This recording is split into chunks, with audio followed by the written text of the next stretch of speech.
Muy buen día. Hoy es miércoles 12 de mayo y siguiendo pues instrucciones de la rectoría y de la decanatura, eh, los profesores pues estamos respondiendo ante esta situación, digamos, para equilibrar los esfuerzos, haciendo grabación de las clases, de las sesiones de clase para que los estudiantes puedan disponer de ellas en cualquier momento y de esa manera compensar o recompensar o reponer eh, el tiempo que pudiera perderse por las actividades de paro nacional que se adelantan en el país y por la participación que están haciendo también los estudiantes de esta movilización y de este ejercicio de protesta eh, que se adelanta pues en todo el país. Entonces, como les indiqué en las sesiones anteriores, vamos a hacer énfasis cada vez más en como las ideas centrales de los autores, de estos autores clásicos.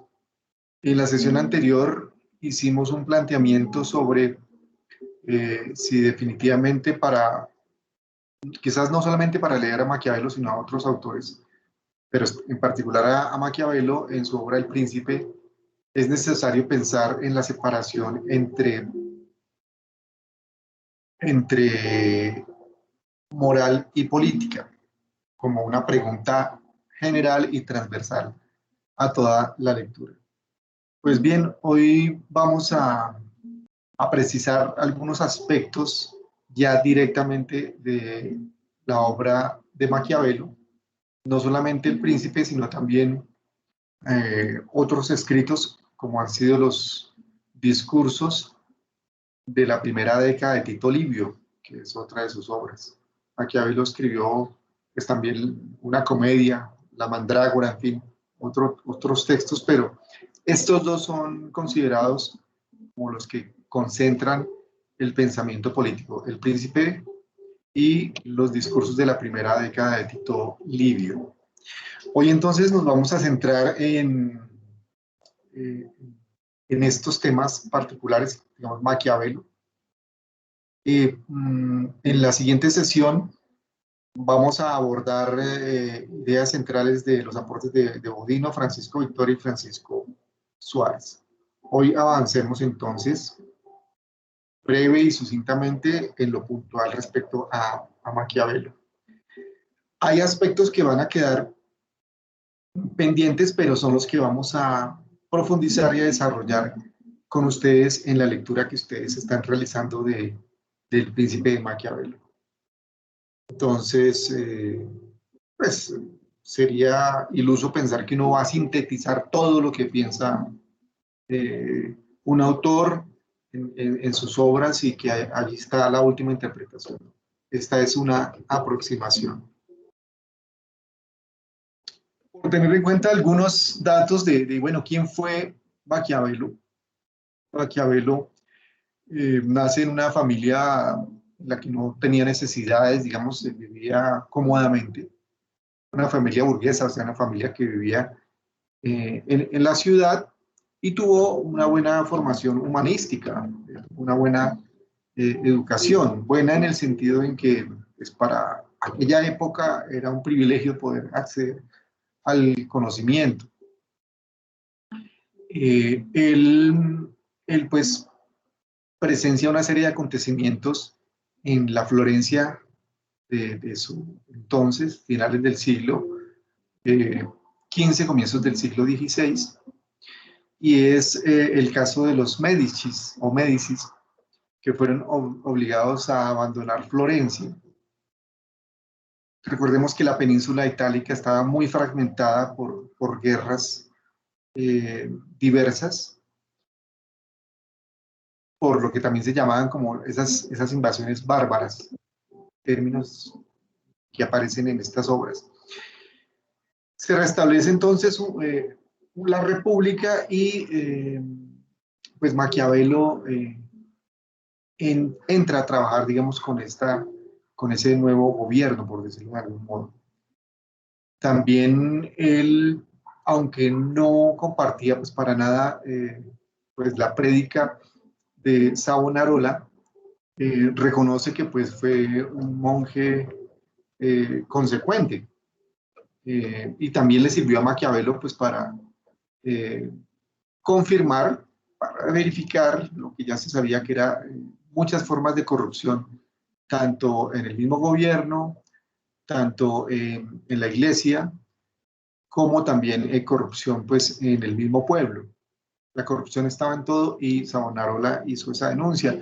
Y bueno, les mencioné en otra sesión anterior cómo Savonarola organizó una hoguera, la hoguera de las vanidades, donde invitó a la población de Florencia a quemar libros, a quemar lujos, objetos, todo lo que fuera para el pagano y herético, dada la corrupción, pero al año siguiente, como él se despachó en términos coloquiales contra todos, pues especialmente contra la iglesia, terminó siendo al siguiente año, hacia 1498, pues condenado a la hoguera por la Inquisición.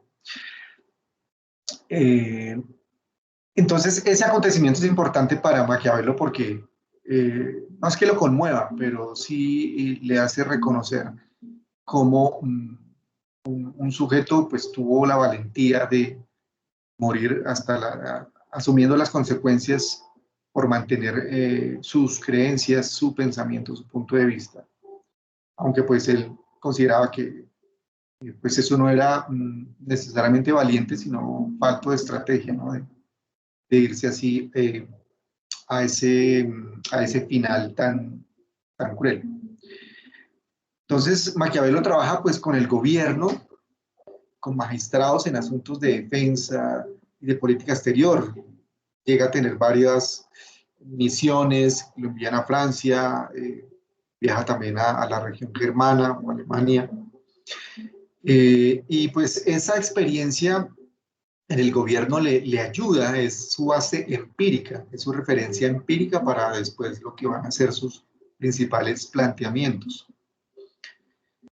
Conoce en 1508 aproximadamente a Maximiliano I, que fue pues emperador del Sacro Imperio Romano Germánico. Y, y esta interacción directa con los monarcas le facilitaba como entender su lógica, comprender las pasiones del poder, las intrigas, las envidias, los odios, todo eso, ¿no? Le permitía identificar qué monarcas, qué gobernantes eran hábiles, cuáles eran fuertes, cuáles eran débiles. Es decir, Maquiavelo logró una buena aproximación al conocimiento de la condición humana y en particular pues de las pasiones humanas con relación al poder. Entonces Maquiavelo pues, ¿qué va sucediendo a grandes rasgos? Pues retornan los Medici porque nuevamente cae la República, pero como Maquiavelo había trabajado con el anterior gobierno, pues los Medici lo expulsan, pierde sus cargos, su trabajo. Eh, Al poco tiempo parece ser que por, por unas decisiones injustas es condenado a prisión, es llevado a prisión y es torturado. Es decir, Maquiavelo, alguien que sufrió la tortura, que padeció la tortura, que sintió la fuerza en su propia piel, en su propia carne del poder, ¿no? Eso también le dio bastantes lecciones. Sin embargo, pues no es asesinado. Después de la tortura es liberado, hubo una amnistía y no se le permite que esté en Florencia, es decir, es condenado al exilio, al ostracismo, que era como el castigo en aquella época. Y entonces en ese año en medio de su pobreza, en una granja muy modesta, empieza a escribir El Príncipe, su obra central. Eh, También estaba escribiendo, pues por esa época se dice, los discursos de Tito Livio, de la primera década de Tito Livio, lo suspende, o sea, va simultáneamente como escribiendo las dos cosas. Lo que se sabe es que terminó el Príncipe en esos años, entre 1513 a 1520 o antes, o sea, hacia, casi simultáneamente a los discursos.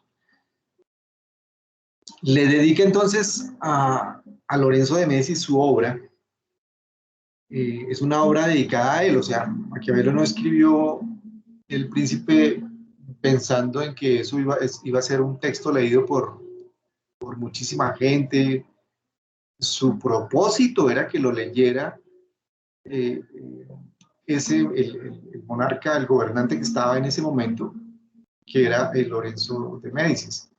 Y le obsequia su obra, El Príncipe, eh, pensando, digamos, que es un manual con la intención de que él viera cómo él sabía del arte de gobernar y quizás pues lo redimiera y lo vinculara otra vez a la política, que era lo que más le gustaba a Maquiavelo. Se dice pues que no, que es muy probable que este Lorenzo de Medici no haya leído esta obra. Entonces le otorgan algunos cargos, bueno, hacia 1520, perdón, pues muere el Lorenzo de Médicis y en ese cambio le ofrecen algunos cargos, entre ellos el de historiógrafo, historiador oficial, nada así relevante. Entonces, en medio de esas conflictividades, pues nuevamente él es como desplazado.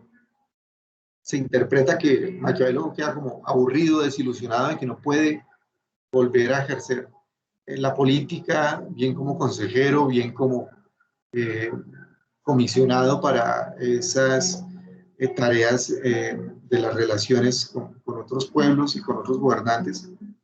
Entonces muere aburrido hacia, hacia 1527. La Italia entonces en la que vivió Maquiavelo era una Italia fragmentada, decía. El siglo XVI es un siglo, si bien de mucho auge cultural, mencionábamos a Leonardo da Vinci, mencionábamos pues también en otros ámbitos a Copérnico, la ciencia, el despertar de las artes. Eh, el centro de Europa, que podemos decir en este momento era Italia. Ese territorio, esa península estaba muy sitiada, muy fragmentada, muy peleada por diferentes pueblos. Entonces, aquí está Florencia, arriba de la península itálica, más al norte. Están los estados pontificios, es decir, los que tenía bajo dominio la iglesia. El reino de Nápoles, que pues era un poco más amplio. Teníamos aquí, digamos, otros pueblos que eran acechados tanto por Francia, a veces por la región germana. Francia también pues intentaba poseer, o sea, todos estos territorios. Entonces, Italia estaba fragmentada. La idea básica, y Maquiavelo soñaba en que Italia fuera un reino, fuera una república, estuviera unida, como lo era Francia o como lo era el reino de España. Entonces, eh, eso para tener una visión más o menos de lo que estaba viviendo, tanto en política interna como en política externa, Maquiavelo en Florencia. Su paradigma, es decir, su modelo, su ejemplo, su teoría, su visión de la realidad es empirista realista y es decir, él escribe y lo que plantea, sus tesis, sus ideas centrales, se basan en lo que él vivió, en lo que fue su experiencia como servidor o funcionario público, utilizando palabras actuales, consejero en aquel entonces. Entonces, canciller, etcétera. Y también él estuvo en la milicia, o sea, él también pasó por las armas, o sea, tuvo toda una vivencia intensa en su vida. Se describe como un personaje que era pues amable, buena persona, eh, sí, asequible, pero claro, siempre tomaba como distancia, le aburrían las diversiones populares, le parecían ridículas, aunque compartía con el pueblo, pues no, digamos, no se mezclaba con el pueblo, por decirlo así, ni se identificaba, claro, se identificaba. Podemos decir que Maquiavelo, su obra, en particular El Príncipe, pero también los discursos, se concentran en el arte de gobernar. Ese es su objeto de estudio, por decirlo así, el arte de gobernar. Por esa, entre otras razones, se considera que Maquiavelo, dado su empirismo, su pragmatismo, su realismo en la política, pues da los cimientos, plantea los cimientos de lo que sería posteriormente la ciencia política. Él habla del arte de gobernar, él no habla de la ciencia política, eh, aunque tiene en cuenta muchos aspectos de la política de Aristóteles, y Aristóteles sabemos, pues sí planteaba como unos fundamentos, unas ideas, el racionalismo, por ejemplo, o la centralidad del individuo como ser racional y sociable, ¿sí? Y que eso podía tender hacia una episteme, o sea, hacia una ciencia. Algunos consideran que Maquiavelo pues, es el fundador de la ciencia política. Por eso colocamos aquí entre comillas, pues, nacimiento de la ciencia política, queda mejor, es decir, da unas pautas iniciales eh, para lo que sería posteriormente y se denominaría la ciencia política. Incluso actualmente podríamos preguntarnos si la política es ciencia o si es posible hacer ciencia política. La ciencia versa sobre la verdad, la ciencia tiene un método, claro, un método científico, la ciencia aspira a la predicción, la ciencia aspira a la certeza. Si partimos de un paradigma ortodoxo del concepto de ciencia, pues yo creo que no habría ciencia, ciencia política, ¿no? Ciencia política. Eh, Más bien sí podemos pensar que hay varios campos o ámbitos científicos actualmente, ¿no? Que ayudan al arte de gobernar o ayudan al ámbito del gobierno. Por ejemplo, la administración pública es un campo de conocimiento donde unas ciencias, unas disciplinas aportan a el ejercicio de gobierno. ¿Ok? Solamente como para comentar ese aspecto. Su objeto entonces es el arte de gobernar. Y su método, pues ya lo dijimos, experiencia, vivencia, observación. Hacen muchas deducciones a partir de ejemplos históricos, o sea, él también utiliza la historia. Y en particular le llama la atención los casos de Roma, Esparta, alude a esos casos y extrae lecciones del arte de la guerra, ¿sí? De cómo el engaño, por ejemplo, debe ser plausible o el engaño debe, lo que se llamaría después estratagema, cómo el engaño puede ser algo que se debe aplaudir en el caso de la guerra, ¿no? Cuando alguien vence a otro con engaño o con artificio. Eh, También el tema de la crueldad y la prudencia, ¿sí? Cómo pues a veces, claro, él padeció la crueldad, él fue víctima de la crueldad, él fue víctima de la tortura. Entonces, alguien que fue torturado, ¿será capaz de recomendar la tortura? Pues es una pregunta que podríamos hacernos y desarrollarla ampliamente, ¿no?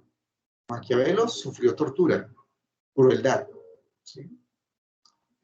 Impiedad. Entonces, ¿hasta qué punto él la recomienda? Él habla de la crueldad como un método, pero una cuestión que requiere también prudencia, que requiere como una dosificación. Entonces, el fin, lo que persigue toda su obra pues, es enseñar a conquistar el poder, a obtener el poder, pero sobre todo a mantenerlo. O sea, se puede lograr el éxito, se puede lograr el triunfo. El asunto es cómo mantener ese triunfo, cómo mantener el poder. ¿Sí? Y veremos al final de esta sesión como una de las conclusiones lo difícil que es sostenerlo, sostener el poder, mantener el triunfo.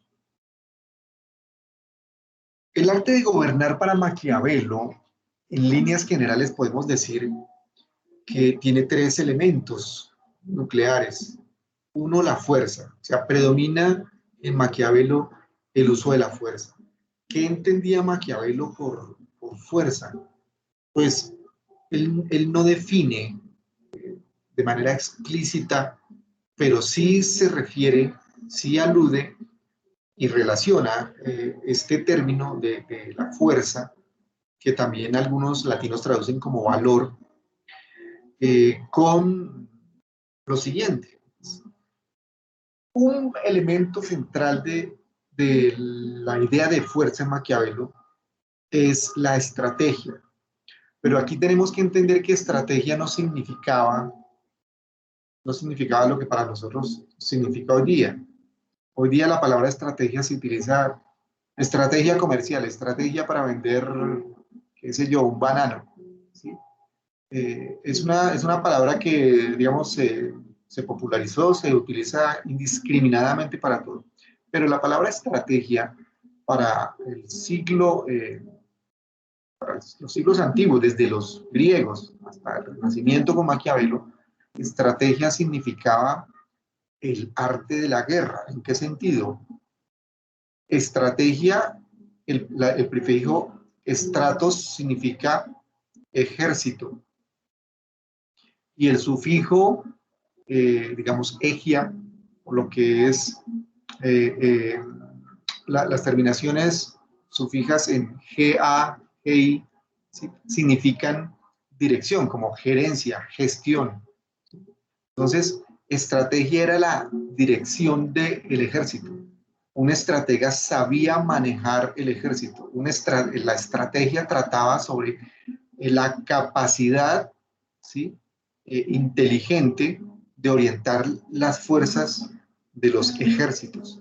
La estrategia era entonces eso, saber dirigir un ejército. Eso significaba literalmente, o significa literalmente, es la primera acepción, la primera definición de la palabra estrategia. Estratos, ejército, y ejía, por decirlo así, es el sufijo, es dirección, agencia, manejo, ¿no? Es manejo del ejército. Arte de la guerra, para sintetizarlo. Esa es la primera idea de fuerza que se puede entender en Maquiavelo.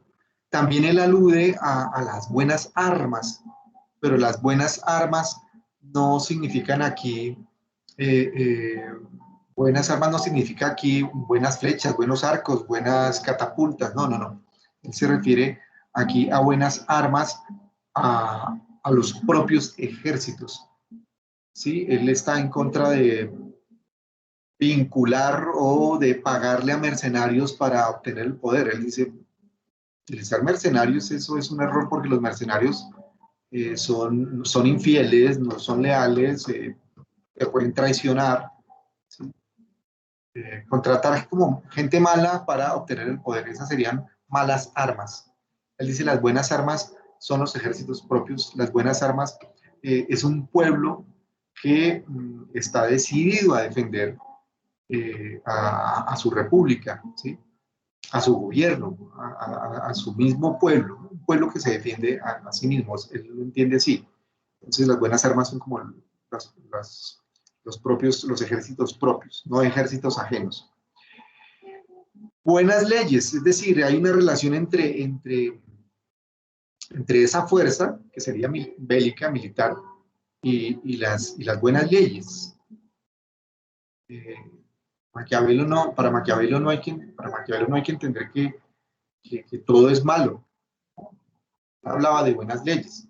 Él dice, la fuerza es necesaria para que se cumplan las leyes, eso sí. Y esta idea así tan sutil, la fuerza es necesaria para que se cumplan las leyes, es una idea crucial, es una idea que pues está de alguna manera inspirada en los romanos como Cicerón, como Séneca, la necesidad de fuerza, de virtud para cumplir algo. Pero aquí la gran diferencia es que virtud significa diferente, o Maquiavelo entiende diferente la virtud a lo que pensaban los griegos y los romanos, ¿no? No tiene nada que ver con la virtud de la Iglesia Católica, ni tiene que ver con la virtud, eh, digamos, de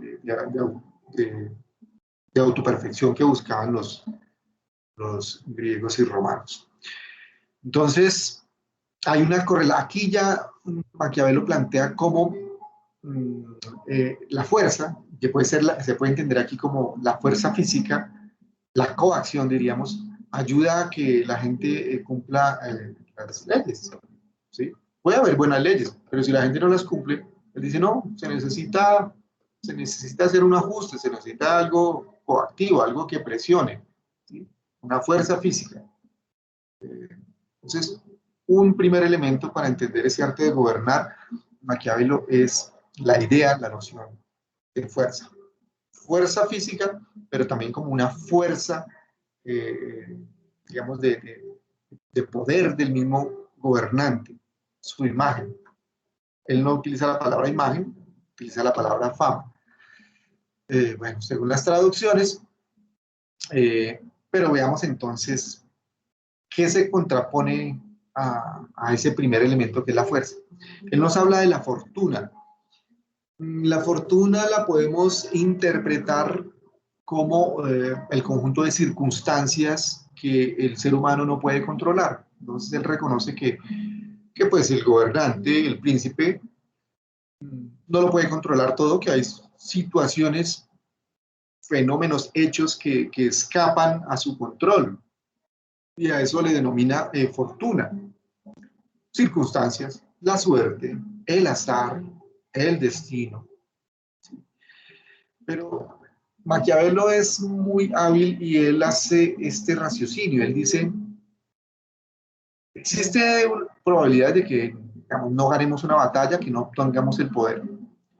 Él dice, la fortuna dispone de la mitad de nuestras acciones. La fortuna, o sea, el destino, el azar. O sea, él deja un margen y él dice, es posible que la mitad de lo que hagamos, pues dependa de la fortuna.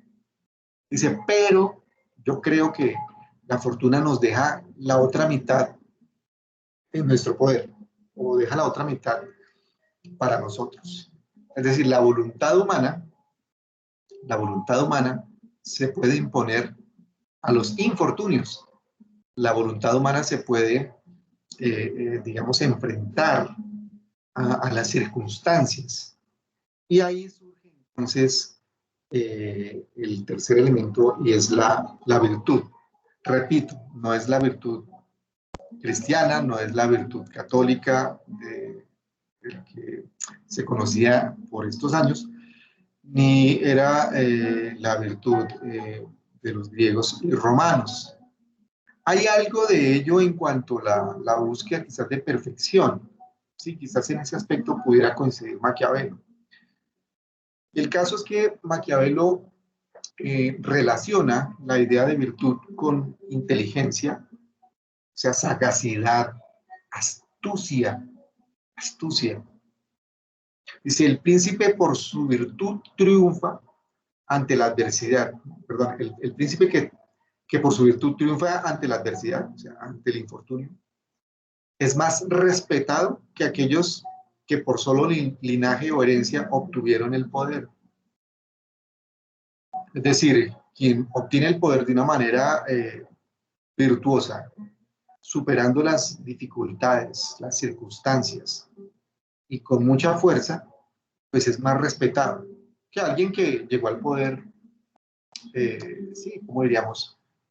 Para esa época era o por herencia, eran los principados hereditarios, el poder heredado o el poder que alguien por linaje lo obtuvo, ¿sí?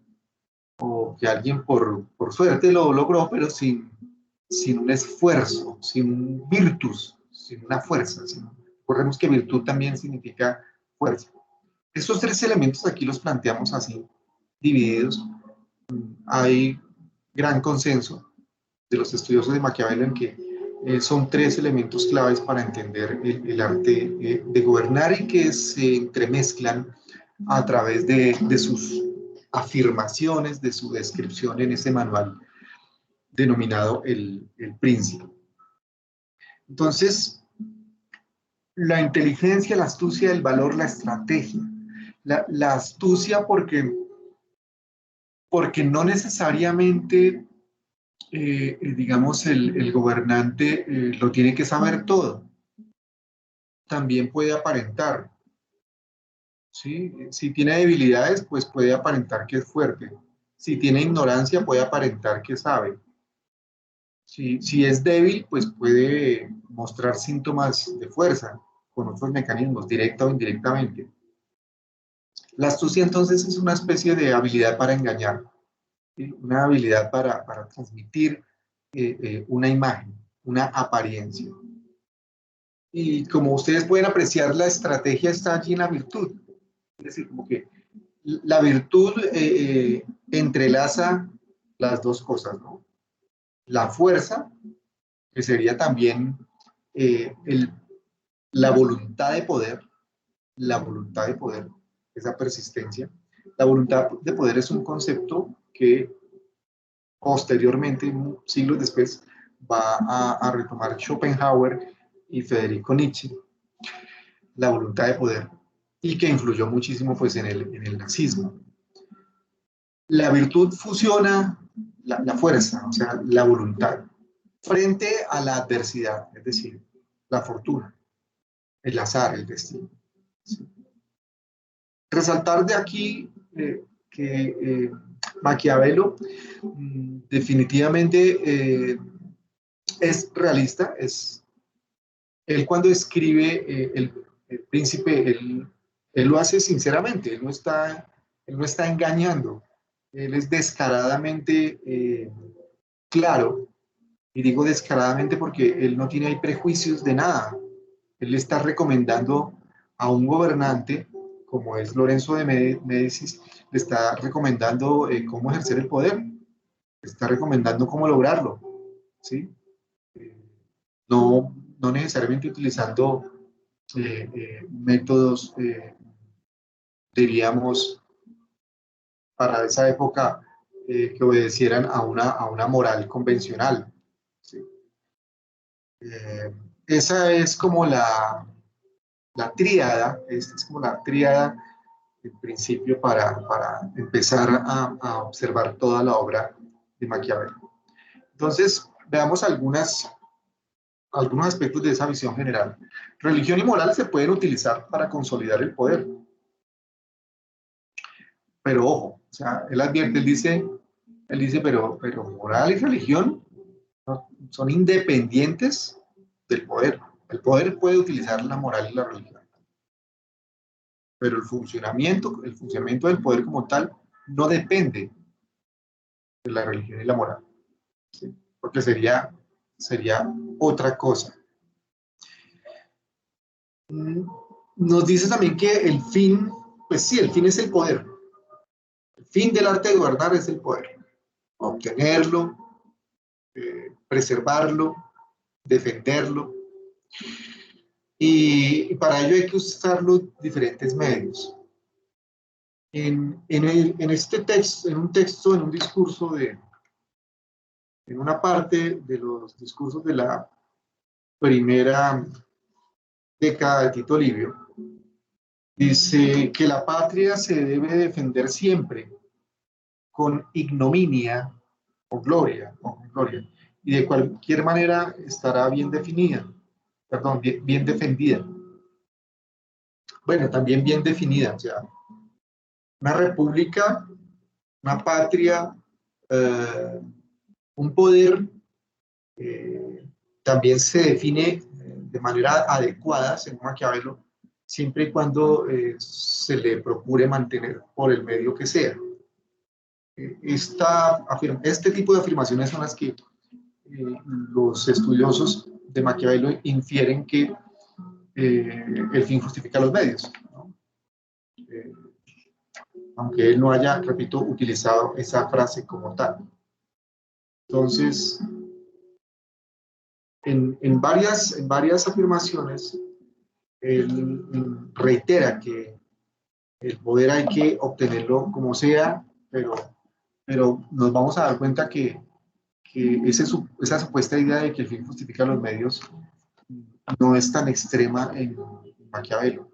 Quizás lo sea en el contexto en que él le está sugiriendo a Lorenzo de Médicis pues que mantenga el poder, pero lo hace él también para pretender un beneficio, ¿sí? Sin embargo, en los otros escritos, la actitud de Maquiavelo es un tanto diferente. Los medios, estamos hablando como del fin, los medios son independientes de la moral y la religión. Y los medios también pueden ser perversos. O sea, ¿qué significa perversos acá? Pues que no tienen que estar sintonizados ni tienen que obedecer a la moral que cree todo el mundo, en este caso la moral católica de aquel entonces, eh, y menos con los dogmas de la religión. O sea, no matarás. Entonces, pues él dice, no, en ciertos casos es necesario pues, matar. Si me van a matar, no me puedo dejar matar. ¿Sí? Eh, Podrían ser como algunos de sus raciocinios. Si nos preguntamos si Maquiavelo tiene una idea o una visión o propone una visión moral, podría afirmarse que sí. Él aprovecha como la materia prima de la época, las creencias compartidas de aquella época. Y él dice, miren, hay que tener un orgullo muy fuerte. O sea, tanto un príncipe tiene que sentirse orgulloso y tiene que convencerse del orgullo, pues porque esa es una señal de su triunfo. Y lo mismo un pueblo gobernado, pues tiene que sentirse orgulloso de su príncipe, ¿sí?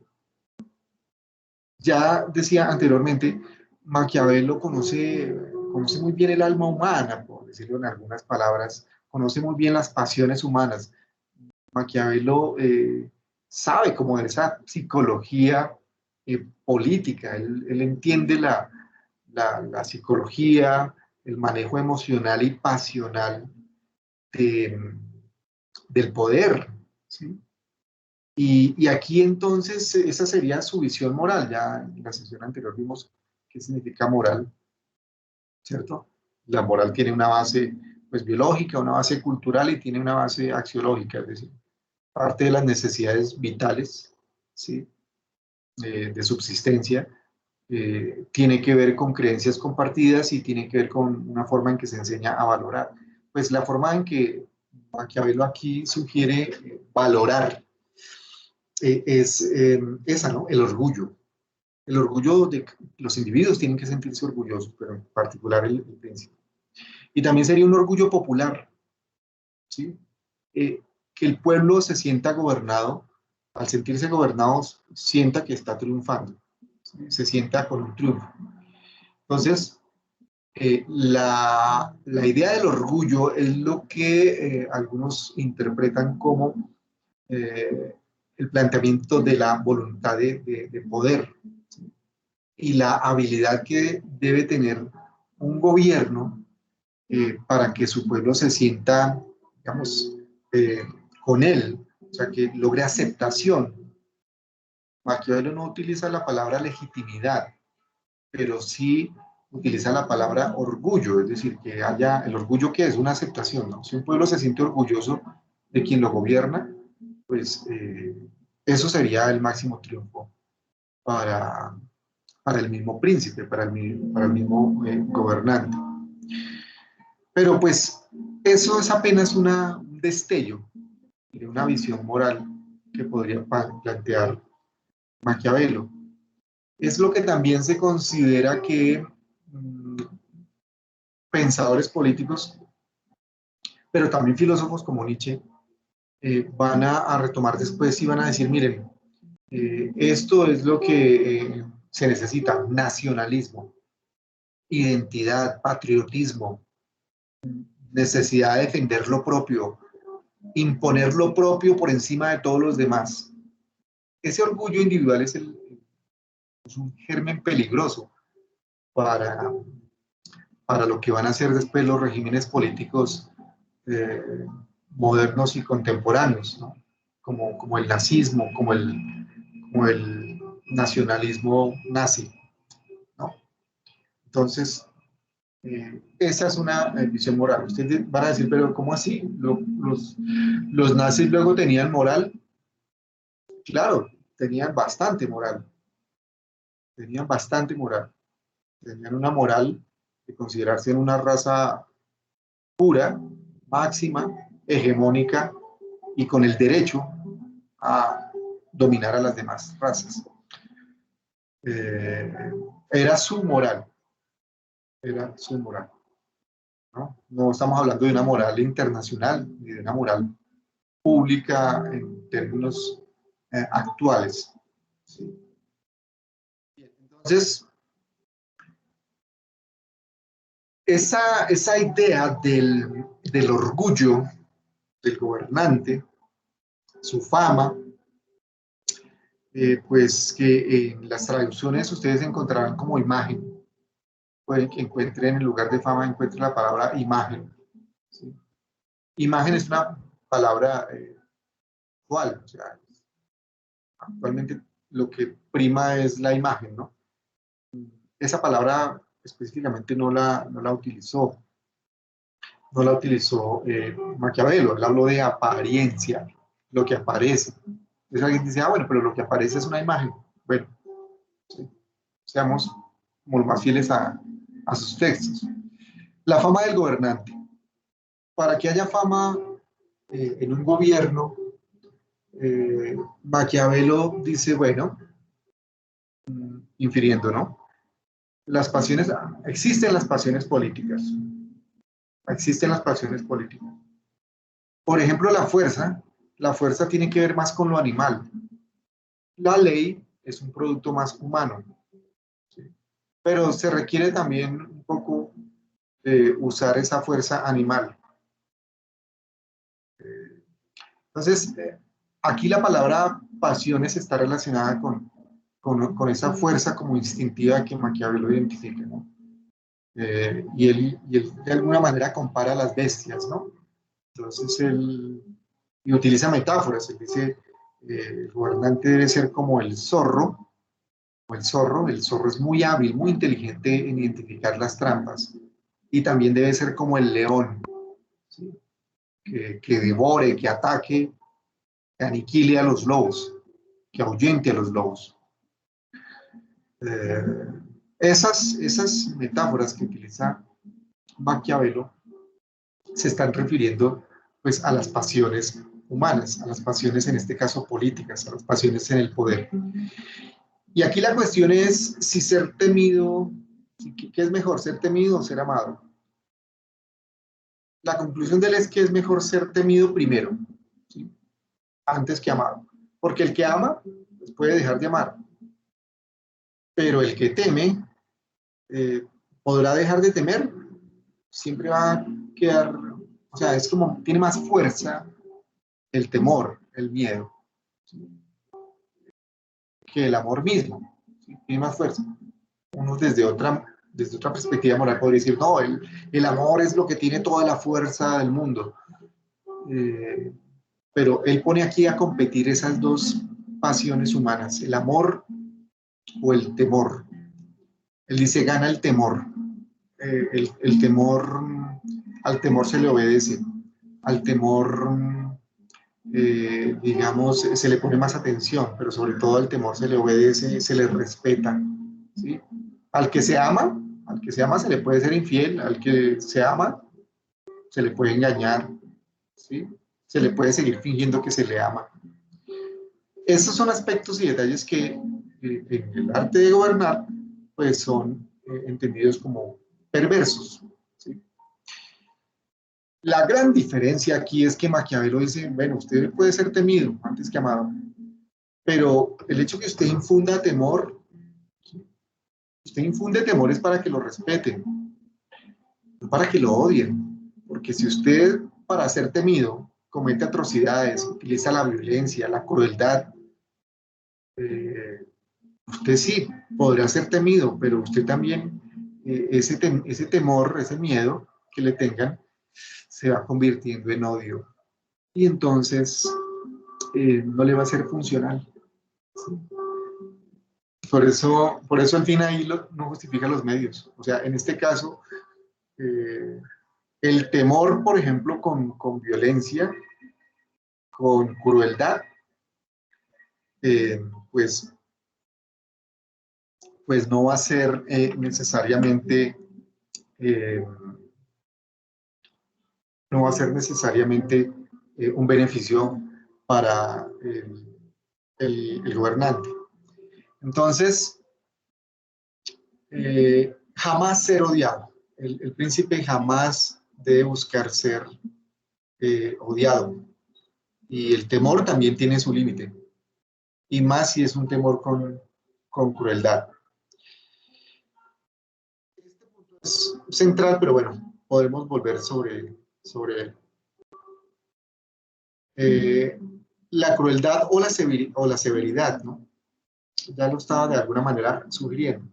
Entonces, si se es cruel o si se utiliza, por ejemplo, la tortura, o se utiliza, se acude al mal en algún momento, esto debe ser muy limitado, ¿sí? La crueldad o la severidad debe ser muy limitada. Si se prolonga o se excede, pues genera lo que ya decíamos, odio, desprecio y lo peor, después venganza. Entonces, Maquiavelo no hace planteamientos, digamos, eh, despiadados y como a veces se interpreta, ¿no? Uy, eso es maquiavélico, ¿no? Eso es maquiavélico, arrasar con todo, eso es maquiavélico. No, eso no es maquiavélico, eso es estúpido, eso es torpe, según Maquiavelo. Maquiavelo dice, usted va a utilizar violencia, usted va a utilizar crueldad. Piénselo bien, mire bien hasta dónde, ¿no? Porque si usted todo el tiempo va a estar con violencia, si usted va a estar todo el tiempo aplicando crueldad, si usted va a estar todo el tiempo ofendiendo, si usted todo el tiempo va a estar destruyendo, pues eso se le va a devolver. ¿Por qué? Porque pues si usted se prolonga y se excede, eso le va a generar odio, rechazo, desprecio y lo peor, quizás después venganza. ¿Sí? Entonces el gobernante, Maquiavelo soñaba con que Lorenzo de Médicis, al leer estas recomendaciones, pues dirá, ah, caramba, claro, si llego a utilizar alguna tortura, no me puedo exceder y este tipo no se está vengando de mí. ¿Sí? Pero claro, pues cuando Maquiavelo retorna al gobierno ya había muerto Lorenzo, entonces eh, también quizás por eso le dan algún cargo, ¿no? Y Maquiavelo, pues él no, digamos, él no toma venganza. Él la venganza que toma es escribirle esta obra. Pero él entiende, si ven cómo es Maquiavelo, o sea, él entiende que pues en ese caso vengarse quizás lo hubiera contemplado en algún momento, pero vengarse de la tortura que padeció. Es una gran enseñanza, o sea, lo cruel, la severidad, la violencia, la destrucción, todo eso debe tener incluso un límite, debe ser algo mínimo. Su exceso acarrea consecuencias contrarias. Y él lo dice, ¿qué príncipe se puede mantener si es odiado? Se podrá mantener por un tiempo, pero que se pueda mantener siempre, él dice, eso no es posible. Alguien que sea odiado todo el tiempo, no. Tiene que hacerse temer, sí. Y sí, puede ser amado, pero primero que sea temido. La apariencia. La apariencia es otro elemento clave para la fama del gobernante, o su imagen, si se quiere interpretar en términos actuales. Y esta frase dice en uno de los documentales que ustedes quizás escucharon, tal vez hay un académico que entrevistan y dicen hay que tener cuidado con con esa aparente facilidad o claridad de Maquiavelo, ¿no? O sea, no puede decir, fácil entender a Maquiavelo, pues porque escribe de una manera muy sencilla, clara y con ejemplos. Él tiene una profundidad, Maquiavelo tiene una profundidad, y en esa profundidad está en frases como esta, ¿no? Todos ven lo que pareces, todos ven lo que aparentas, pero pocos comprenden lo que eres. Y esto se da en el caso pues, de las multitudes, de la muchedumbre, de las masas. Las masas perciben algo, ¿sí? Mm, y digamos se pueden guiar es por lo que ven, por lo que se aparenta, ¿sí? Pero no necesariamente por esa apariencia corresponde a la realidad. Todos ven lo que pareces, pero pocos comprenden lo que eres. Si lo dijéramos de otra manera, él está diciendo al gobernante, al príncipe que le hace recomendaciones, le dice, miren, usted puede fingir, ya lo decíamos, si usted es débil, finja en fortaleza. Si usted tiene poco conocimiento, pues ilústrese o por lo menos diga algo inteligente. ¿Sí? Eh, muéstrese piadoso, muéstrese religioso, muéstrese clemente, muéstrese bondadoso, aunque usted de pronto no lo sea. ¿Sí? Eh, eso es necesariamente engañar. Digamos, más que engañar, es como suplir unas debilidades que pueda tener un gobernante. Esa es una manera de interpretarlo. Pero también veamos lo siguiente, él dice sobre el bien, por ejemplo, sobre el bien. El gobernante debe procurar mantenerse en el bien. Bueno, usted no es, usted quiere gobernar, pero usted en el fondo es perverso, usted es malo, usted es una persona que busca su interés particular. Usted maneja un discurso hacia afuera, pero sus intenciones son otras. Usted conduce a otros a que hagan, ¿no? Usted envía a otros, es decir, usted saca eh, con mano ajena del fuego el tizón, ¿no? Esa es una forma, digamos, sí, maquiavélica, ¿no?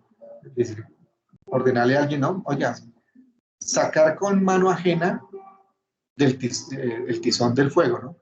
Entonces, él dice, si usted no es bueno, si usted es una persona que tiene intereses propios, bueno, a ver, usted todo el tiempo no puede estar así, ¿sí? El gobernante debe procurar mantenerse en el bien, pero claro, debe también estar listo a entrar en el mal en caso que sea necesario. Esta es una ambigüedad que algunos interpretan y dicen, miren, Maquiavelo pues no necesariamente está hablando que un gobernante deba ser malo, sino que en algunos casos, como un ser humano cualquiera, pues puede desviarse, puede tener una debilidad y pues tiene que subsanarla, ¿sí? Mm, y también se dice que él está procurando, se procura que todo gobierno, bueno, gobierno que sea malo todo el tiempo, pues no va a durar, así de simple. Entonces la recomendación es, oiga, procure mantenerse en el bien. En el bien común, probablemente sí, en el bien común, buscando el bienestar de la gente, porque si usted va a ser siempre déspota, injusto, pues no va a durar en el poder. Este es el siguiente punto en el que Maquiavelo, eh, digamos, empieza a tener, a plantear las dificultades del gobierno humano. No es que lo vea imposible, pero sí lo ve siempre con dificultades. Las palabras que se utilizan son muchedumbre, vulgo o masa. De estas, la palabra más cercana a las traducciones es vulgo. De ahí la palabra vulgaridad. Vulgo es sinónimo de pueblo, ¿sí? Vulgo, pueblo. Muchedumbre, masa. La muchedumbre, el vulgo, la masa, nos dice Maquiavelo qué rol juega en el ámbito del poder, ¿no? Entonces él dice, hay una limitación de su saber, o sea, la masa, cuando usted reúne un grupo de gente, usted tiene una muchedumbre, ahí va a haber una limitación de su saber, o sea, hay una limitación del saber de la misma masa, que no es fácil manejar. ¿Sí? Bueno, que sí fue, no sé si fácil manejar para una figura como Hitler, ¿sí? Que las muchedumbres, las masas, el vulgo las manejaba a la perfección. Entonces, una muchedumbre siempre se agita por pasiones y le es imposible en masa penetrar en la verdad. ¿Sí? Entonces, eh, eh, él considera que, miren que esto coincide muchísimo con una idea que posteriormente, eh, pues Sigmund Freud en Psicología de las Masas y Análisis del Yo va a resaltar, ¿no? Y es que toda masa es caprichosa, toda masa eh, actúa de una manera difícilmente a veces eh, coherente, ¿sí? Eh, por la cuestión de la comunicación, entonces él ve como esa limitación, ¿no? Él dice, una masa es difícil que logre una comprensión clara y profunda, masivamente. Quizás lo haga la religión, no sé cómo lo hará, ¿sí? Diría Maquiavelo, pero las masas tienen esa dificultad. Y siempre las masas son guiadas por las pasiones, por las pasiones. O sea, allí emergen y se liberan como todas esas fuerzas que el individuo, así como uno, pues, como uno o como otro, pues, reprimen se abstienen. Pero cuando está en masa, libera, estalla. La masa entonces no puede llegar o penetrar la verdad o no puede, digamos, conocer la realidad tal como es, porque va en turba, y como va en turbulencia y la turbulencia no siempre es clara.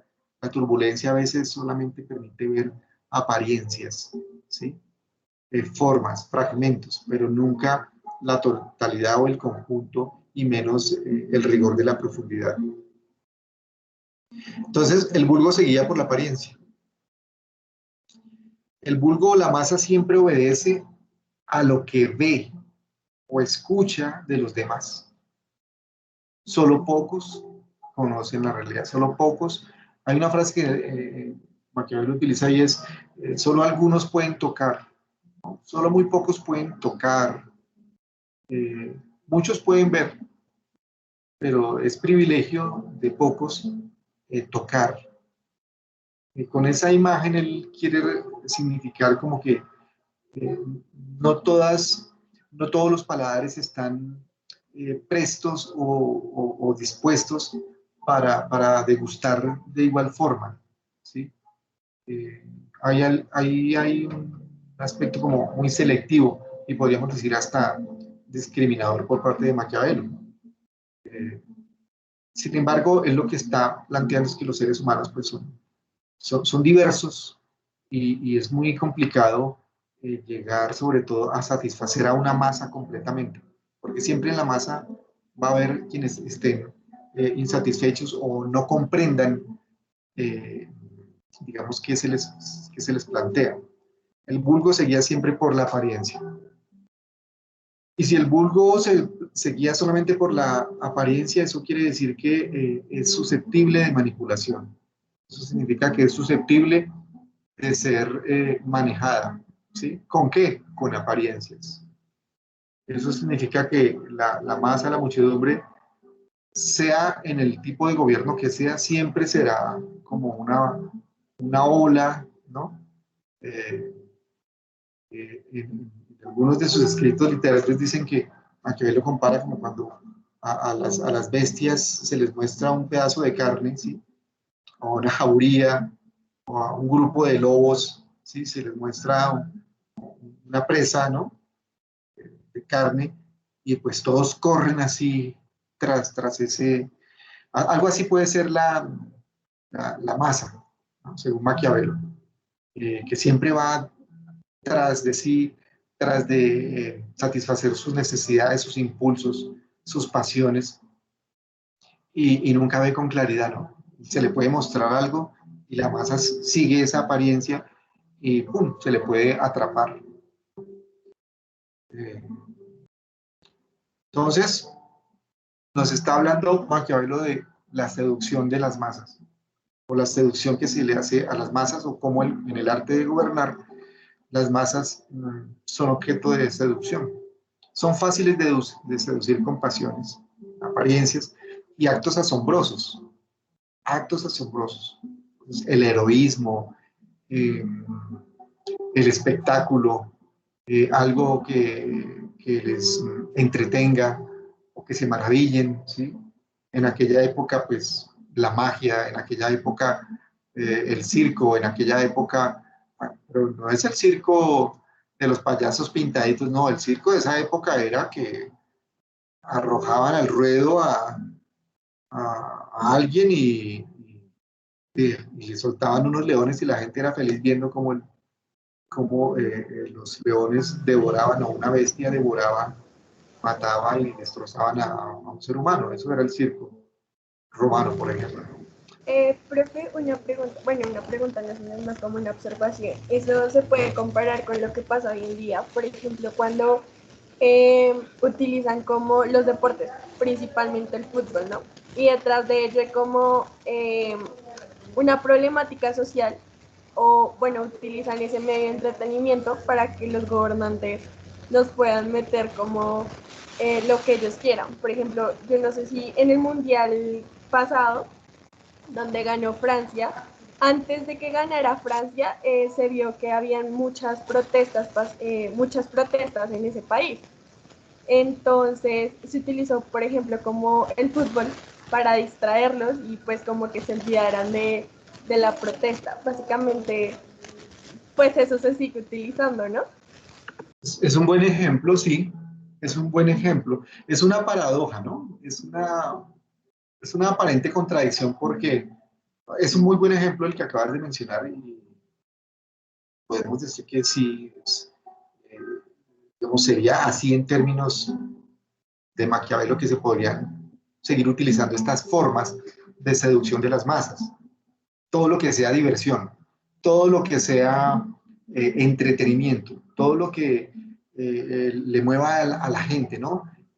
La farándula, en términos actuales, ¿no? La farándula, eh, la vida de los famosos, eh, la vida misma de los poderosos, qué sé yo, el cine, la televisión, bueno, todo eso es parte de nuestra vida, pero lo que advierte Maquiavelo o lo que dice es, bueno, de cierta forma sería fácil gobernar a las masas si se les sabe muy bien seducir con formas, con hechos asombrosos, con actos o hechos asombrosos.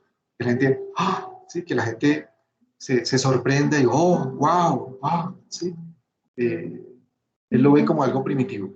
Y en el ejemplo que mencionas, claro, las sociedades necesitan diversión, entretenimiento, eh, porque si no, pues piensan mucho y eso podría ser peligroso, ¿sí? Eso podría ser peligroso no solamente para el poder, sino podría ser peligroso para la misma salud mental, ¿sí? ¿Por qué? Porque la gente, si se pone a pensar demasiado, y si no está entrenada para pensar, puede terminar suicidándose, puede terminar creyendo estupideces o cosas absurdas, ¿sí? Y entonces el entretenimiento es una cosa, un factor interesantísimo que Martin Heidegger, aunque fue un filósofo nazista, eh, entendió muy bien, y advirtió, digamos, él advertía que el mundo, estamos hablando de Martin Heidegger, primeras décadas del siglo pasado, del siglo XX, él decía que como todos somos moribles, todos nos vamos a morir, pero todavía no. Entonces, mientras tanto, necesitamos, pues a veces, las masas, sobre todo, necesitan entretenerse, ¿sí? Para que no piensen en la muerte. Hay que vivir entretenido, ¿no? Entretenerse para no pensar en la muerte. Porque si uno piensa y se dedica a pensar, uno adquiere mucha conciencia y uno dice, oiga, pero ¿qué sentido tiene todo esto? Entonces, pueden ser ideas peligrosas. Por eso digo que es una aparente contradicción, o también puede ser como una contradicción, o una ambivalencia, o un dilema, ¿no? Moral. Porque uno tampoco podría decir, bueno, vamos a prohibir toda diversión pública, vamos a prohibir el fútbol, vamos a prohibir todo lo que entretenga a la gente, porque entonces, ¿qué le pones a hacer a toda la gente? A veces la gente lo único que tiene es eso. Y cómo le vamos a quitar, sí, pensando desde otro punto de vista, cómo le vamos a quitar lo poco que tiene la gente, ¿sí? Que la gente es feliz con el fútbol. Bueno, sí, ¿cómo le vamos a quitar el fútbol a la gente? Pues además, miren, además es un negocio redondo, eh, hay gente que se lucra, se beneficia el sector privado, las industrias, genera empleo, entonces todos ganamos. Dejemos que el fútbol siga siendo el deporte del mundo, ¿no? Pero hay que ser, uno puede disfrutar de cosas que distraigan, ¿sí? Estoy ya hablando en términos actuales. Uno puede disfrutar de cosas que entretengan, pero no vivir entretenido todo el tiempo. Uno puede distraerse dosificadamente en ciertos momentos, pero no vivir distraído, ¿sí? Y eso se sigue aplicando, claro, a la seducción a las masas. Fáciles de seducir, ¿no? Destruyámoslo todo, uy, qué bueno. Vamos a cambiar el mundo todos. Sí, vamos, ¿y cómo va? No nos importa cómo vaya a ser la nueva forma, ¿no? Pero cambiemos, ¿no? Destruyámoslo todo porque vamos a imponer un nuevo orden. ¿Cómo va a ser ese orden? Después le digo, no importa, pero va a ser otro orden. Bueno, pero no sabemos si va a ser peor o cómo. ¿Sí? Entonces, eh, en algún momento encontraré, hay unas canciones, hay unos temas, lo que llaman canción filosófica, que habla de eso, de cómo es difícil a veces determinar ese inconsciente colectivo que algunos hablan, ¿no? El inconsciente colectivo, los imaginarios colectivos, las representaciones sociales, la capacidad onírica de una masa o la ilusión de una masa, de una muchedumbre, de cómo es difícil a veces de manejar por una parte, pero por otras es muy fácil de manejar, entonces a través de medios de comunicación, por ejemplo, ¿no? El marketing, la psicología del consumo. Las grandes empresas multinacionales de ventas siempre aplican la psicología del consumo, la psicología del consumidor, qué es lo que le gusta a la gente. Entonces, los negocios más exitosos en el mundo generalmente tienen que ver con vicios, o con cuestiones básicas, ¿sí? Por ejemplo, qué sé yo, los negocios que tienen que ver con lo que le brinda más placer a la gente. Entonces, pues, drogas legales o ilegales, o, o sustancias estimulantes, ¿sí? Todo lo que mueve lo de adentro, todo lo que mueve las pasiones, pues eso siempre vende, ¿sí? Por eso hay que estar muy atentos de que nos dejamos seducir. Ok. La muchedumbre, el vulgo y la masa. Entonces, ¿qué sucede allí? Maquiavelo dice, las masas pueden ser también peligrosas, ¿no? Pueden ser también peligrosas porque si tú no las complaces, pues te pueden devorar, ¿no? El casi que hace una metáfora con una horda de lobos, ¿no? O sea, mientras tú les estés dando de comer, bien, pero ahí donde tú ya no tengas más que darles, pues, te van a devorar. Muy pocos conocen la realidad, muy pocos conocen la realidad.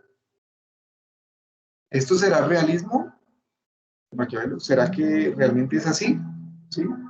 Si se dice que él es un práctico, pragmático, empirista. Esa es una de sus conclusiones. Él dice, muy pocos conocen la realidad. Son muy pocos los espíritus que penetran en las cosas. Son muy pocos los que tocan, los que tienen el privilegio de tocar, pero lo que quiere decir ahí es de penetrar la realidad más allá, o sea, ir más allá de la apariencia. La verdadera capacidad intelectual y de crítica se halla solamente en algunos espíritus. Capacidad intelectual y capacidad de crítica. A él le cuesta trabajo aceptar o comprender o imaginar que una masa pueda ser crítica. Si nosotros le preguntáramos a Maquiavelo actualmente, no, es que estamos haciendo un trabajo para generar una masa crítica, él lo primero que diría es, bueno, ¿una masa de qué tamaño? ¿Una masa de 4, de 5, de 10 personas? ¿De cuántas? Definitivamente Maquiavelo no comprendería ni vería posible que se puedan constituir masas críticas, ¿sí? Masas críticas. Él dice que la crítica y la capacidad intelectual es de muy pocos. Primero, porque no todos están interesados en profundizar en la realidad. Segundo, porque los seres humanos, pues, como son libres y sobre todo interesados, pues, viven del interés de satisfacer sus propias necesidades y fingen ante los demás que son altruistas. Él dice, pues no, eso no se puede confiar. ¿Cómo vamos a confiar? Eh, Esto podría ser un escepticismo frente a, bueno, vamos a verlo más adelante, frente a las a ciertas formas de gobierno. Pocos penetran y ven más allá de la apariencia. No sé ustedes qué opinen de esto, pero uno diría, entonces no, Maquiavelo es un elitista, Maquiavelo es discriminador, ¿cómo así que una masa no puede ser crítica?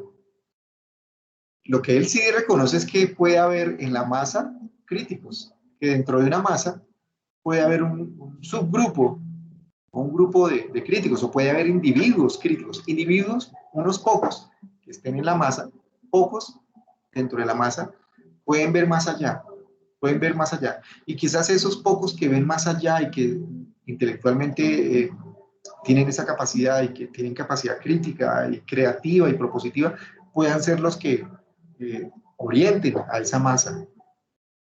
Pero la masa así, plena, que pueda ser crítica, eso sería como imposible para Maquiavelo. ¿Qué plantea entonces Maquiavelo respecto a las masas y la corrupción del príncipe, por ejemplo? Dice, ellas pueden reaccionar y percibir la corrupción. Entonces, aquí hay como un giro, como una luz, un destello. Si una masa no puede ser, o una muchedumbre, el vulgo, la mayoría, diríamos, ¿cómo diría?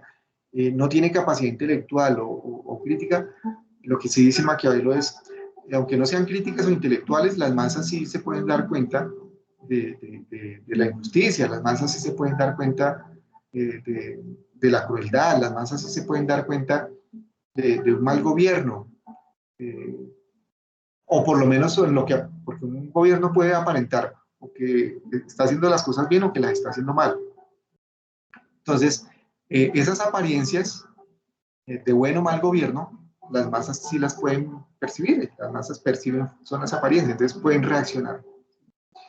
Y pueden percibir la corrupción, pueden percibir la corrupción o la deshonestidad de un gobernante. ¿Sí? Y de hecho, para identificar eso, pues él dice, eso no se necesita mayor capacidad intelectual ni crítica, ¿no? Es que si la gente está aguantando hambre, si la gente está sufriendo, eh, bueno, estamos hablando de los términos de esa época. Si la gente está sufriendo, padeciendo una tiranía, ¿sí? Y en esa época, pues las tiranías eran tiranías, o sea, eso eran matanzas, o sea, eso era algo desbordado que no nos podemos casi imaginar, ¿no? Cuando condenaban a alguien y para que el pueblo tomara escarmiento o tuviera una advertencia, pues castigaban a alguien en la horca o le sacrificaban en público, ¿no?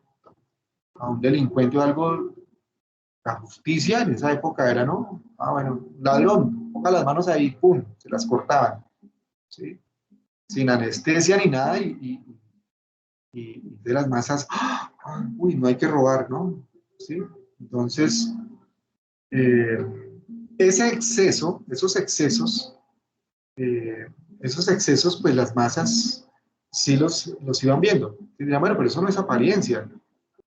Bueno, quizás por un justo, pues pagan pecadores.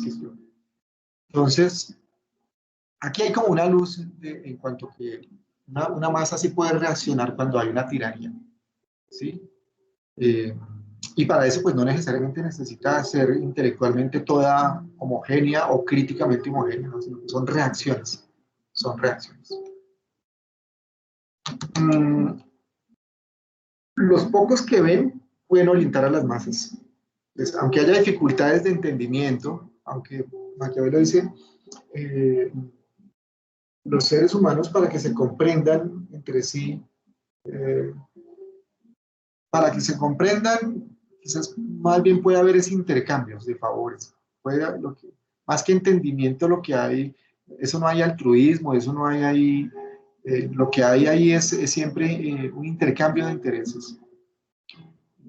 Maquiavelo es un poco, bueno, pesimista o realista. Dice, no todos los seres humanos son buenos. Si todos los seres humanos fueran buenos, pues no sería necesario el arte de gobernar. No serían necesarios los consejos. Si todos fuéramos buenos, dices, no, pero hay individuos malos y como por lo general los individuos son malos, te mienten, te engañan, pues tú también debes estar listo para engañar y mentir. Esa es la lógica que utiliza Maquiavelo y que también de cierta manera es realista, ¿no? Es realista, o sea, no es una mentira. Pues eh, hay una frase, hay una frase que dice, creo que era de Séneca, que dice, es un vicio creer en todo mundo, ¿no?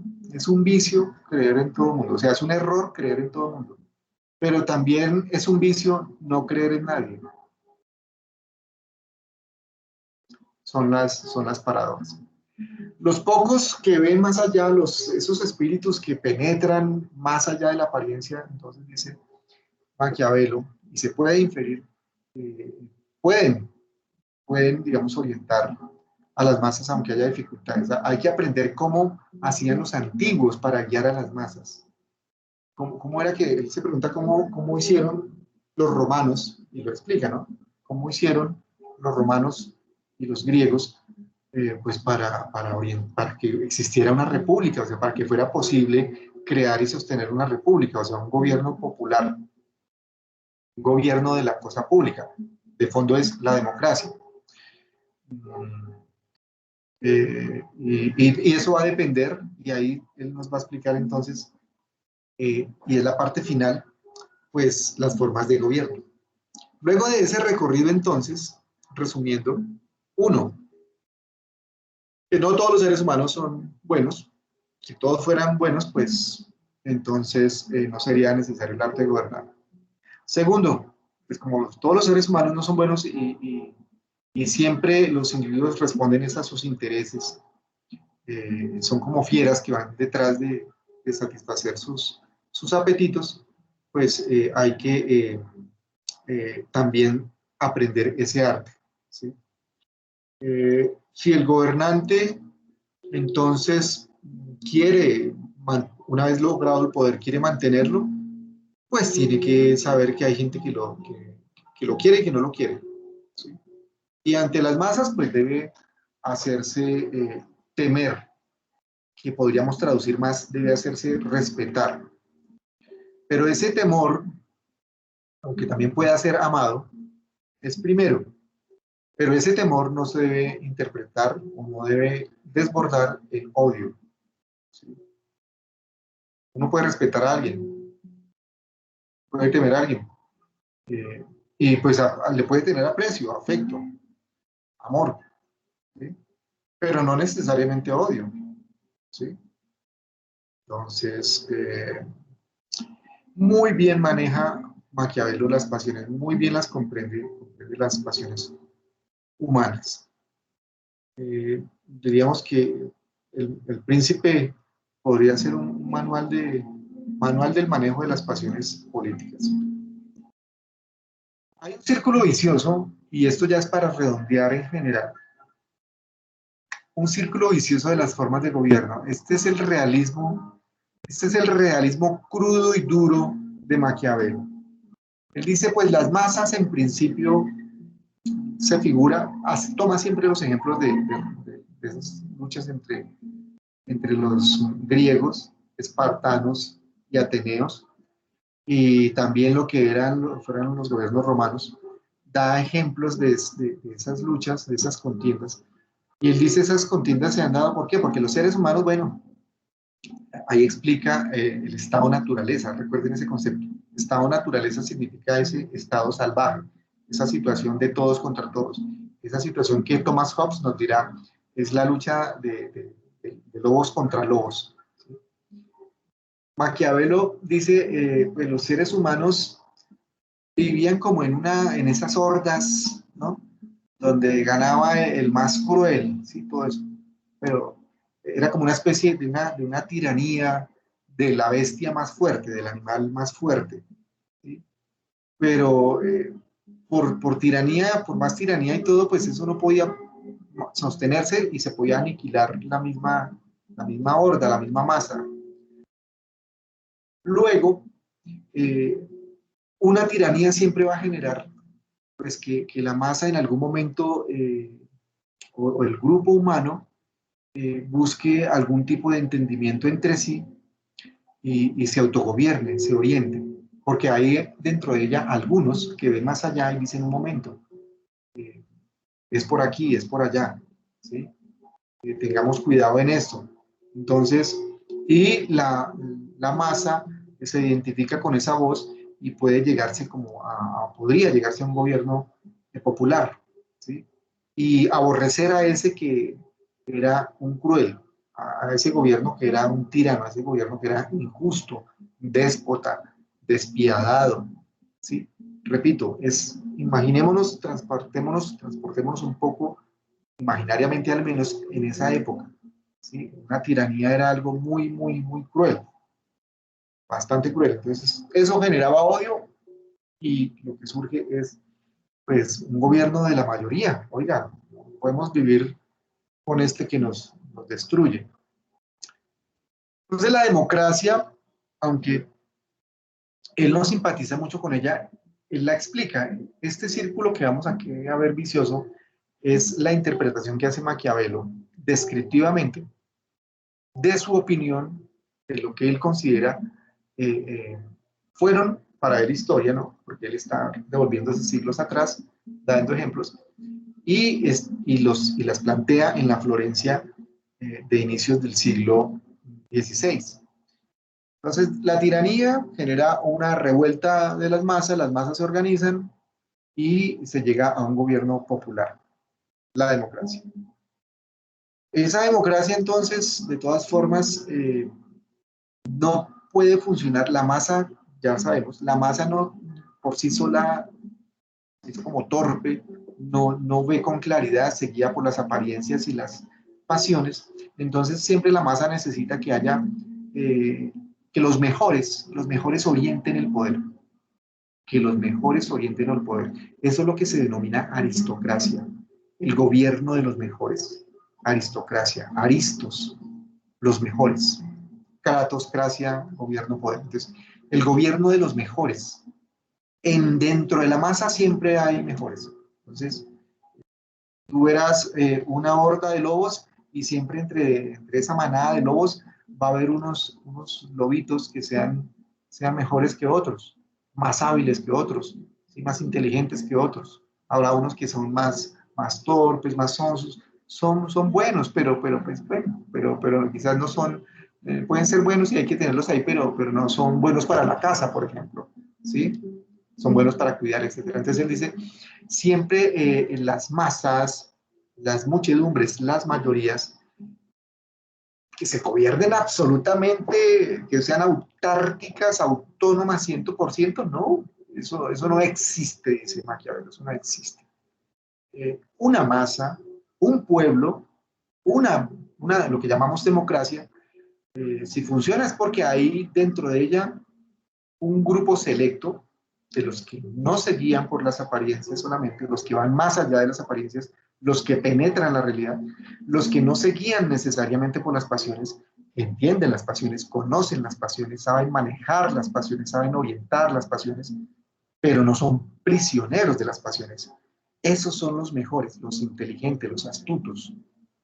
Esos, los mejores, son los que en la democracia gobiernan en últimas.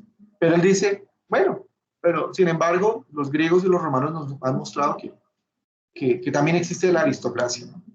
Que la aristocracia de alguna medida, o sea, los mejores, los más capacitados, en nuestro tiempo podríamos decir, ¿cómo es que dicen ahora?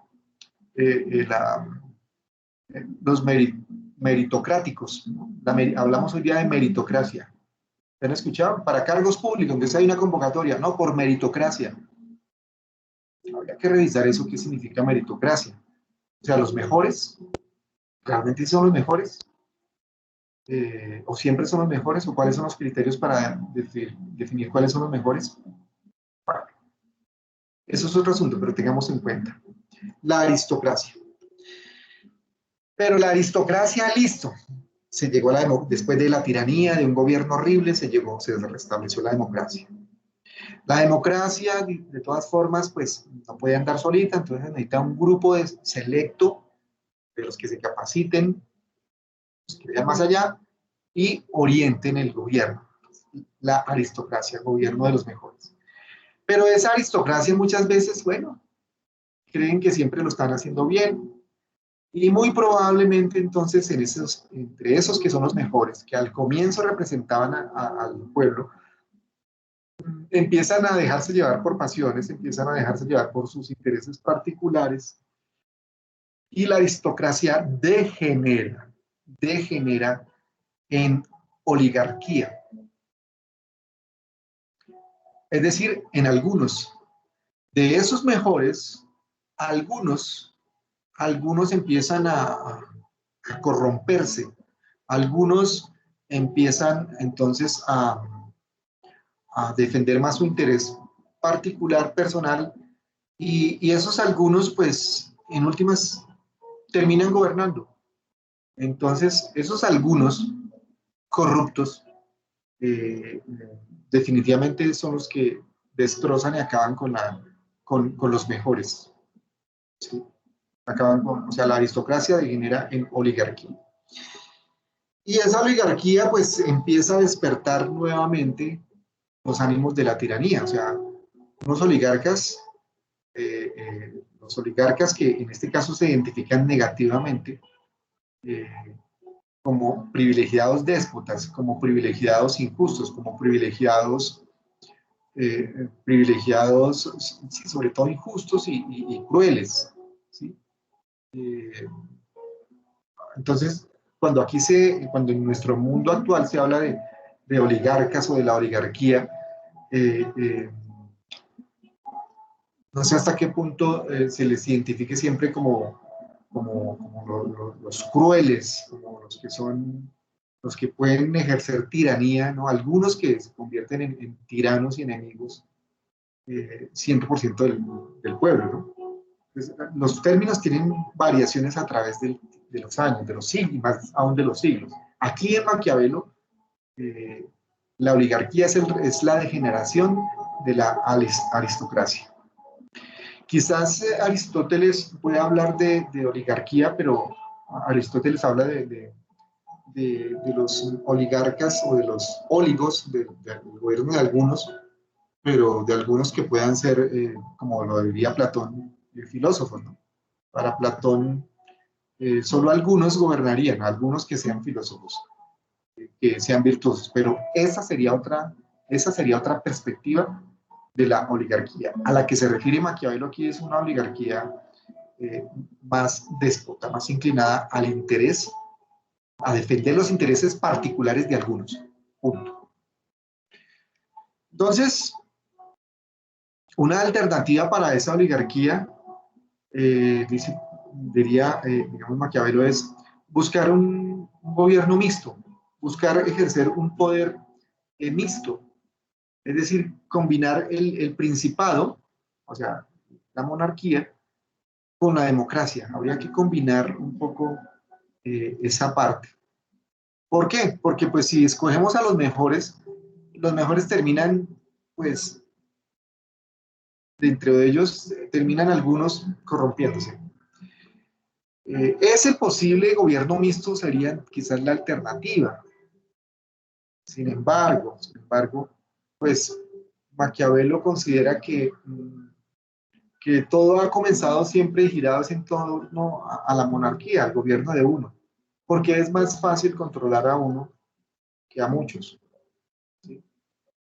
O es más difícil controlar o mantener el poder de uno que de los mejores o muchos que sean algunos, ¿no?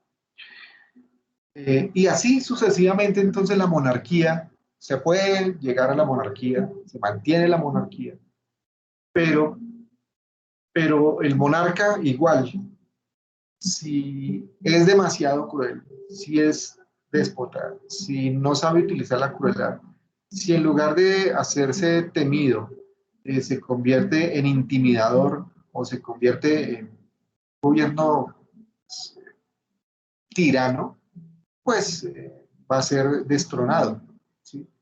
Entonces, la monarquía también se puede pervertir. Si el príncipe, digamos, no se mantuvo en el bien, ¿sí? Y cuando utilizó el mal, lo utilizó de manera excesiva y no pudo retornar al bien, pues, es decir, cayó en tiranía, pues vuelve otra vez, ¿no?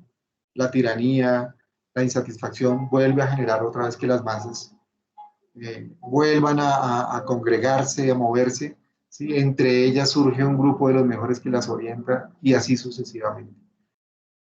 En resumen, en resumen, pues nos va a indicar Maquiavelo que el poder es corruptible,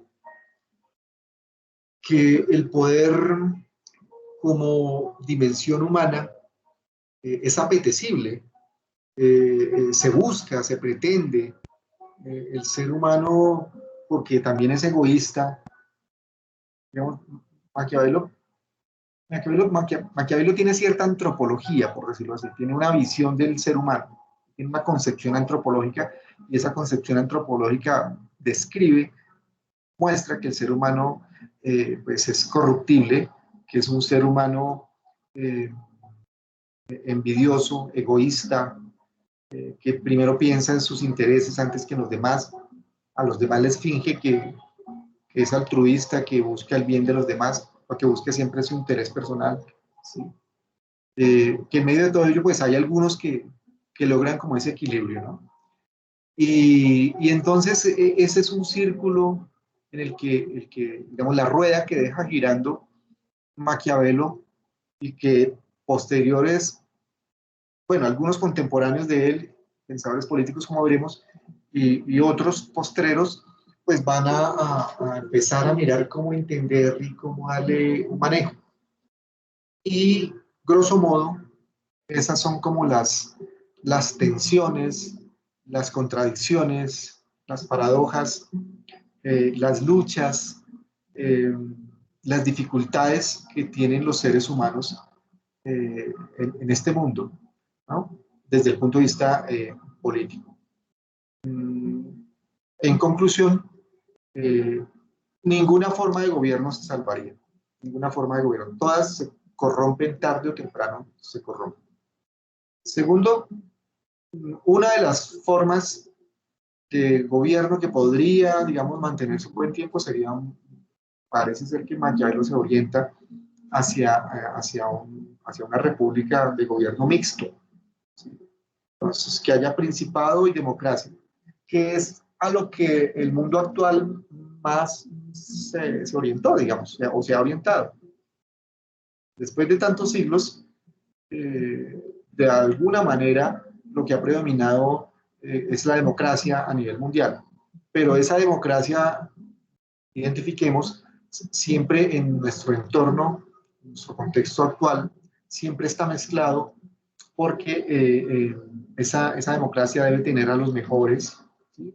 Hay siempre algún tipo de aristocracia, los líderes, los que, no, es que este sí comprende y este sí representa los intereses de la mayoría, ¿sí? Este gobernante o este candidato o esta candidata interpreta nuestro sentir, me identifico con esta persona, aunque sabemos que según Maquiavelo, pues siempre todo el que quiere llegar al poder, pues utiliza la apariencia. Entonces sí, va en campaña, abraza, saluda, se mezcla con la gente, ¿sí? Y después de que está arriba, pues chao, ¿no? Entonces hay que buscar ese equilibrio.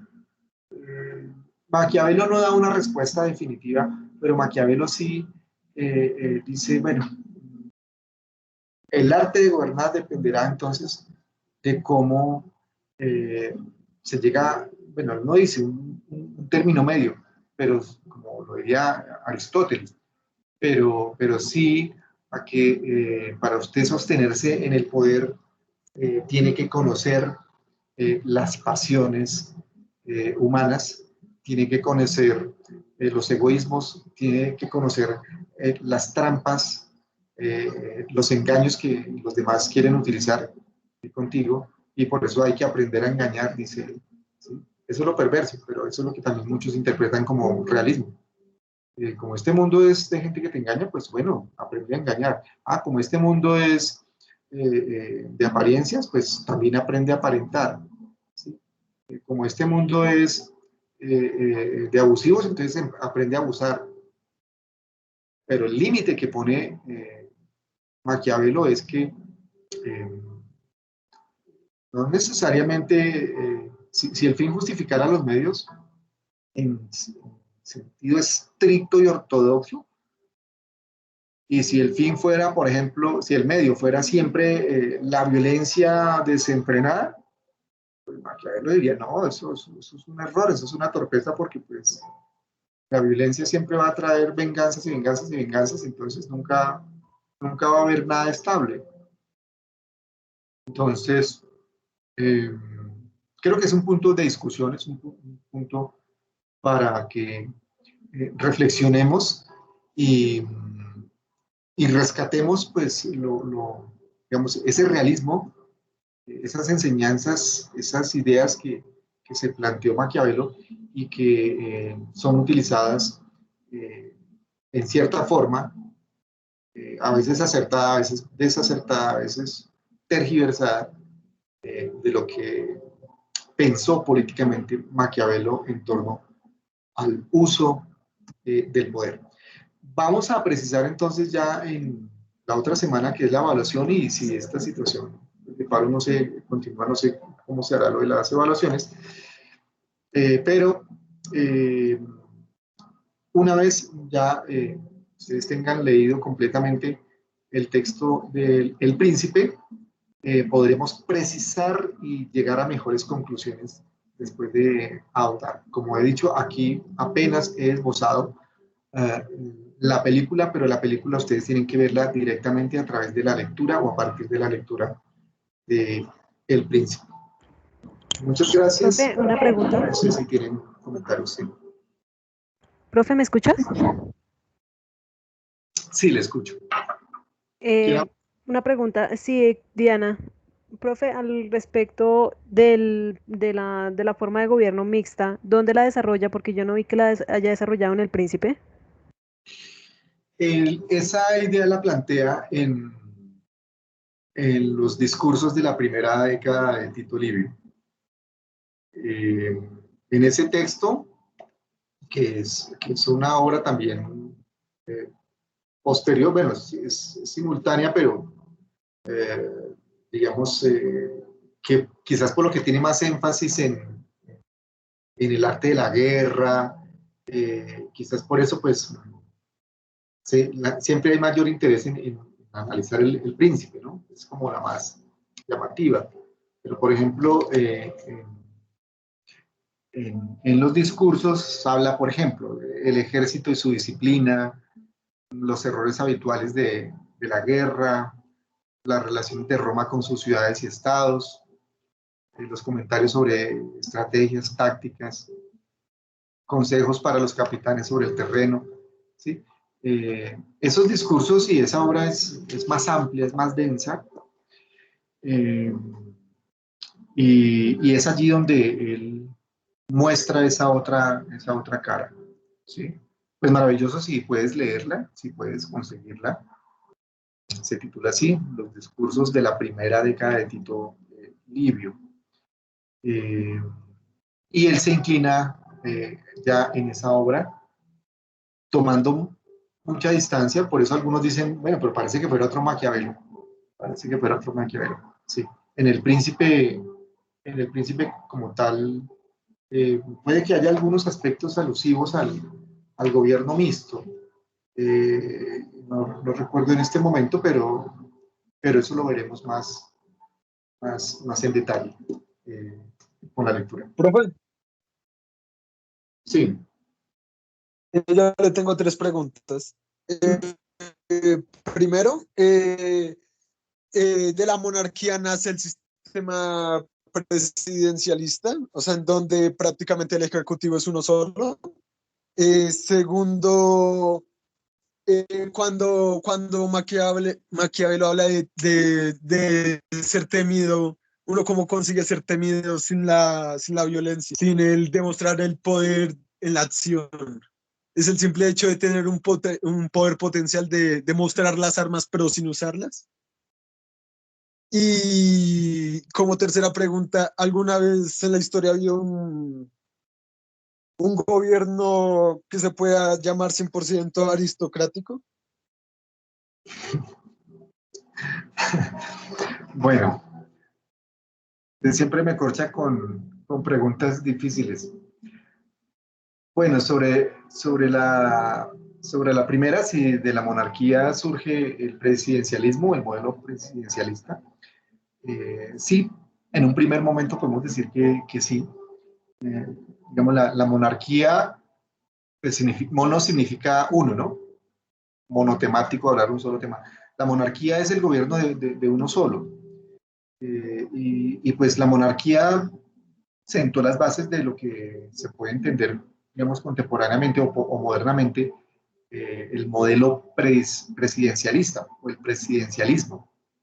Entonces, un presidente, pues, digamos, es un monarca, pero ¿cuál es la diferencia? Que él no gobierna solo, ¿sí?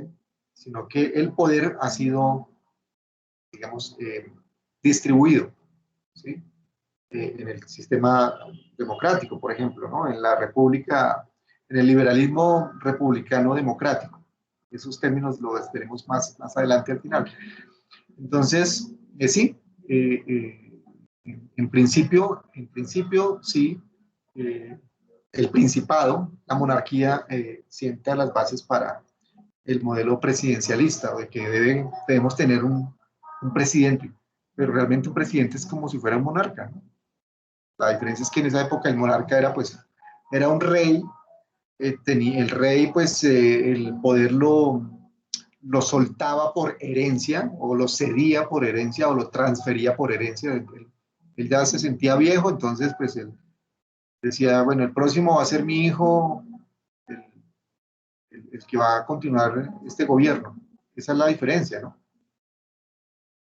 Entonces, o sea, ahí hay unas diferencias. Por ejemplo, Simón Bolívar hablaba de, de un gobierno hereditario. Bueno, eso lo vamos a ver después leyendo eh, Bolívar se inclinaba un poco hacia esa idea de la herencia del poder, pero eso lo veremos específico. La segunda pregunta es sobre, ¿cómo? ¿Ser temido? Sí, sobre que, cómo se es temido sin la acción de la violencia. Sí, Ok. solo es potencial. Sí, bueno, es una muy buena pregunta porque ese es el arte de gobernar. O sea, yo respondería lo siguiente, y es que eh, hacerse temer, para hacerse temer hay que mostrar primero la fuerza. ¿Sí? En la lógica de Maquiavelo, para hacerse temer hay que mostrar la fuerza, mostrar las garras, ¿no? Como él habla, ¿no? El león. El león ahuyenta o mata a los lobos, ¿no? ¿Sí? Esa es la fuerza, ese es el poder, digamos, eh, que genera el temor de los lobos, ¿sí? Entonces, pero el león, al ahuyentar a los lobos, pues matará a uno, pero no los va a matar a todos. O sea, al león le basta con matar a un lobo, si hay una jauría que lo encierra, el león mata o daña a alguno y ya, y quedó quieto. Entonces los demás le temen y se van. Es decir, el temor, claro, el temor implicaría usar la violencia, usar la violencia, eh, eh, pero no desbordada en términos maquiavelos. Usar quizá la violencia de una manera como de última ratio, como el último recurso, como última ratio, como algo que, bueno, que hay que hacer en un momento. Pero recordemos también que potencialmente, y lo has dicho, el ser temido puede ser, ¿no? Con una capacidad que se muestra. Entonces, un príncipe puede tener su propia fuerza militar, ¿sí? Y esa sola apariencia ya puede generar temor a un adversario, ¿sí? Sin haber usado la violencia, sin haberla usado. Entonces, puede ser en los dos sentidos, tanto usando la violencia, pero medidamente, proporcionadamente, dosificadamente, no todo el tiempo, sino va a generar lo contrario.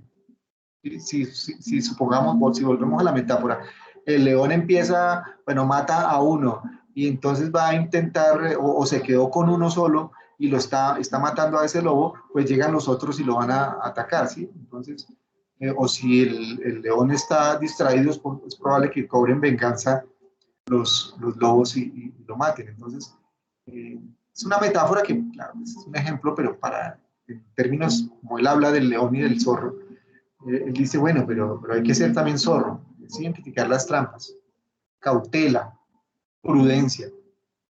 Puede ser en los dos sentidos, usando la fuerza, pero de manera medida, digamos la violencia, pero digamos como muy poca, solamente para mostrar fuerza. Y la otra es solamente con la ostentación de capacidades, ¿no? Cuando Corea del Norte hace los lanzamientos y las pruebas de misiles intercontinentales o transcontinentales, pues eso es intentar generar temor en la comunidad internacional, ¿no? De decir, yo tengo capacidad también de destruirlos a ustedes.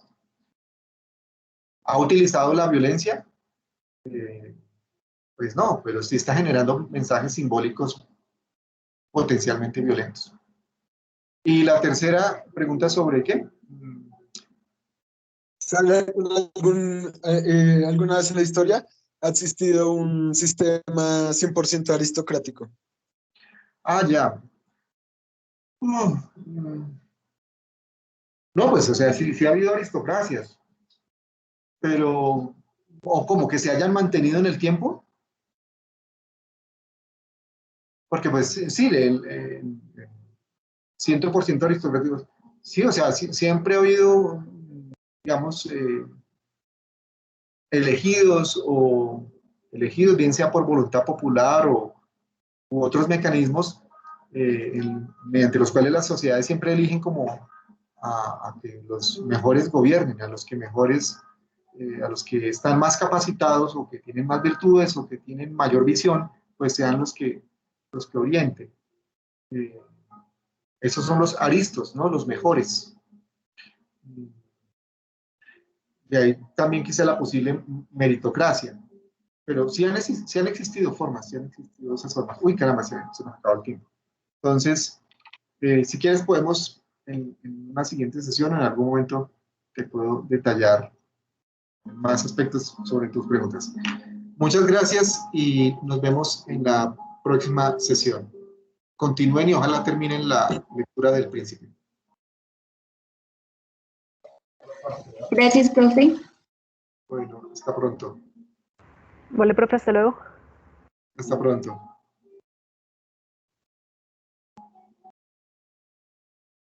Chao, profe. Hasta pronto.